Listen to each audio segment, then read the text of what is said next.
Cinema చూస్తే తప్పేంటి, చూడొద్దని ఎక్కడుంది? సినిమా చూడొద్దని ఎక్కడుంది? ఓకే, నన్ను అడిగాడు ఓ బ్రదరు, నేను అన్నాను ఎవరు చూడొద్దన్నారు అన్నారు. ఎవరు చూడొద్దన్నారు? పౌలు మహనీయుడు చెప్పాడు, అన్నిటి యందు నాకు స్వాతంత్ర్యము కలదు అని. అయితే ఒక్క మాట చూడు, చూసేటప్పుడు నీకు నిర్బంధం లేదు. అయితే ఒక్క షరతు, ఒక ఎదిగిన వ్యక్తిగా, ఒక మెచ్యూర్డ్ పర్సన్గా కొద్దిగా ఆలోచించు. 3 గంటల టైము, నీ జీవిత కాలంలో 3 గంటలు విలువైన సమయం.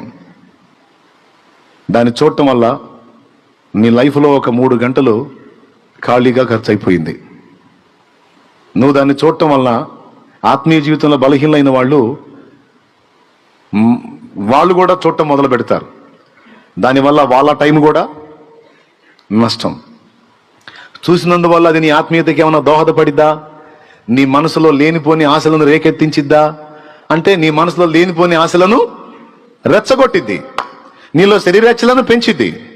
దానివల్ల నీకు కానీ నీతో కూడా ఉన్న వాళ్ళకి కానీ ఏ ప్రయోజనం ఉంది? అవునా?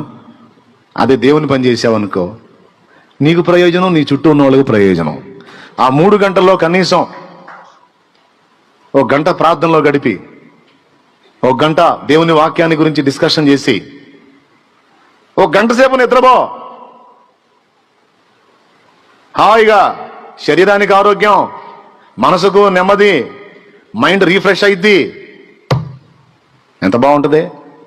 నీకు మేలు, చుట్టూ వాళ్ళకి మేలు.